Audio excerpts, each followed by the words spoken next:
Negara saya sama-sama Pak mengharamkan ucapan Natal, tidak boleh. Negara saya sama-sama mengharamkan musik, ini di negara saya, pahamnya sama. Saya mewakili pemerintahan hanya memegang separuh Somalia. Pemberontaknya yang bernama Al-Shabaab juga punya keyakinan yang sama, memegang separuh lagi wilayah negara saya. Apa? Di mana? Kok mereka itu nggak pernah berhenti bertikai? Padahal fahamnya sama, manhajnya sama, ijtihadnya sama, alirannya sama, kitab-kitab tafsirnya sama. Irisannya di mana? Mereka saling mengkafirkan satu sama lain. Ini loh efek dari yang namanya paham al-wala wal bara. Siapa pencetusnya? Ibnu Taimiyah. Bantah saya. Kalau yang mau bantah, baca dulu kitab-kitabnya Ibnu Taimiyah. Mengapa Ibnu Taimiyah menulis ini? Mengapa? Ini yang di zoom, tolong perhatikan.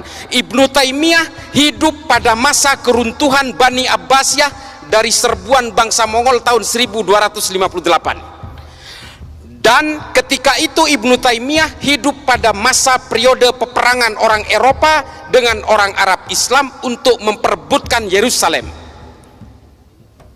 Ini kuncinya. Makanya kalau kita baca semua kitab-kitab Ibnu Taimiyah itu betul-betul selalu menggugah keterpurukan politik Islam pada masanya. Makanya kalau di TV saya sering bilang gini adik-adik, kita ini semua bukan penganut agama sebenarnya. Kita ini adalah penganut tafsir-tafsir agama. Maka kita kemudian semua berbeda-beda. Sesama agama Islam pun tafsirnya berbeda-beda. Makanya kita ini adalah penganut tafsir-tafsir agama. Kalau kalian tanya saya, Islam ini agamanya apa? Islam. Ada pertanyaan lanjutan, NU apa Muhammadiyah? Sunni apa Syiah? Belum bicara manhaj, belum bicara ijtihad, belum bicara mazhab. Syafi'ikah, Malikikah, Hanafikah, Hambalikah? Ini tafsir-tafsir semua. Sesama Islam, sesama Syafi'i, sesama NU pun masih ada yang satu pengusung khilafah, yang satu bukan. Ini tafsir lagi. Ini loh. Makanya kemudian kita itu, saya sering sekali saya berbicara di media ini, janganlah kemudian kalian mengklaim kebenaran-kebenaran itu. Karena Allah itu betul-betul menekankan dengan cetak tebal dalam Al-Quran itu, bahwa saya menciptakan manusia ini dalam segala perbedaannya, baik bersuku-suku, berbangsa-bangsa, dengan tafsir-tafsirnya, beragama yang berbeda, dengan konsep lita'arofu. Ini loh, lita'arofu itu apa? Saling mengenallah kalian, berinteraksilah kalian dengan segala perbedaannya. Perbedaan ini sunnatullah. Adik yang tidak pakai hijab Islam, Hindu, saya tahu dia Hindu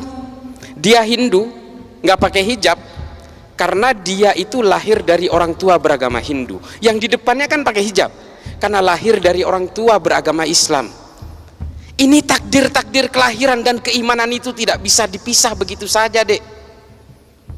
Lalu kalau kalian merasa paling benar, mengklaim paling kebenaran itu ada di pihak saya, kalian akan belajar tentang kebencian dan perbedaan itu, dan kalian melawan sunnatullah. Ini loh yang kita ingin gugah hari ini. Kenapa saya harus datang ke sini? Dan semua klaim-klaim kebenaran, hegemoni kebenaran itu kemudian datang berlipat-lipat, berlapis-lapis dengan kepentingan-kepentingan politik. Makanya kemudian ajaran-ajaran Ibnu Taimiyah itu diimplementasikan dalam gerakan-gerakan kemerdekaan Saudi dari cengkraman Kekaisaran Ottoman pada zamannya. Lalu kemudian keterpurukan politik Islam di Mesir dijadikan juga sebagai acuan-acuan oleh Said Qutb dalam Jahiliyatul Qarnil dari Fidilalil Quran dan juga Malim fil Tariq. Dari situ kemudian berkembang, ditulis oleh Muhammad Qutb dengan Jahiliyatul Qarnin Isrin. Ditulis ulang oleh Al-Qaradawi, Ayman Al-Zawahiri, diimplementasikan oleh Osama bin Laden, oleh Abu Bakar Naji dalam Idarat At-Tawahus. Kemudian semua bergulung-gulung dengan kebencian-kebencian dan brutalitas. Itulah yang menciptakan teror itu.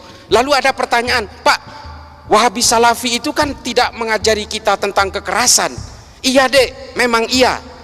Memang iya, di situ tidak mengajarkan kekerasan, tapi lihat produk akhirnya yang ditahan oleh Densus hari ini sama usul fikihnya dengan orang-orang yang diyakini dari Wahabi Salafi itu.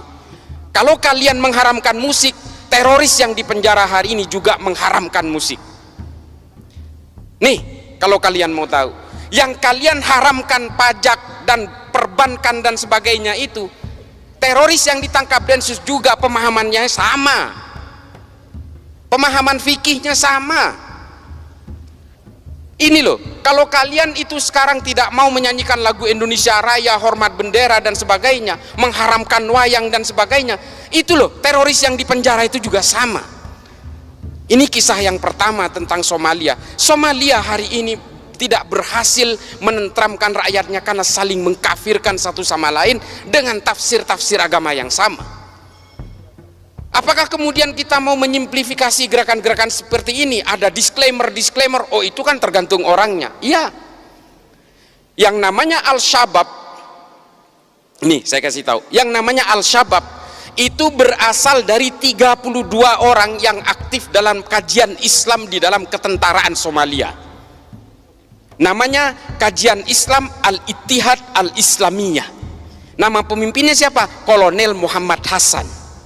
Setelah dia berkembang di dalam pengajian itu, jumlahnya makin banyak, lalu dia merekrut penjahat-penjahat jalanan dan bajak laut di Somalia, sehingga entitas mereka membesar. Lalu dia mengambil senjata di gudang-gudang senjata di barak-barak mereka, lalu mereka berdiri menjadi kekuatan besar yang namanya Al-Shabaab, dan mereka sulit dikendalikan hari ini. Mereka berkembang ke Somaliland, Tanzania, Eritrea, dan ke negara-negara tanduk Afrika. Atas nama apa? Atas nama agama. Apakah agama ini memang diciptakan untuk saling membenci? Apakah agama ini memang diciptakan untuk saling mengkafirkan? Fungsi agama adalah menertibkan manusia. Kalau kemudian ada orang yang dengan memeluk agama, memeluk keyakinan agama, tiba-tiba dia tidak merasa tentram, gelisah dengan keimanan orang lain, ingin mengkafir-kafirkan orang lain, bukan salah agamanya, Dek, salah tafsirnya. Makanya saya bilang kita ini adalah penganut tafsir-tafsir agama. Lalu apa sikap kita kalau kita ingin dikatakan orang yang beragama? Jangan karena beragama membenci orang lain, mengkafir-kafirkan orang lain, lalu kemudian orang lain jika berbeda dengan kalian dinerakakan. Setelah kalian merasa sudah tidak punya dosa, lalu sibuk menghitung dosa orang lain. Ini artis hijrah tuh kelakuannya tuh. Dulu pemain musik setelah merasa hijrah mengharamkan musik, teman-temannya yang lagi bermain musik diharam-haramkan, dineraka-nerakakan. Tuh kelakuannya. Setelah dirinya merasa tobat, lalu dia sibuk menghitung dosa orang lain. Ini karena tafsir-tafsir al-wala wal-bara itu loh. Ini betul-betul menjadi concern saya. Makanya kalau kalian lihat di TV, saya selalu menentang ini. Ayolah bawa agama Islam ini, termasuk agama-agama lain ini, tolong bawa deh ke dalam arah kedamaian, anti kebencian, anti kekerasan. Itu baru beragama namanya.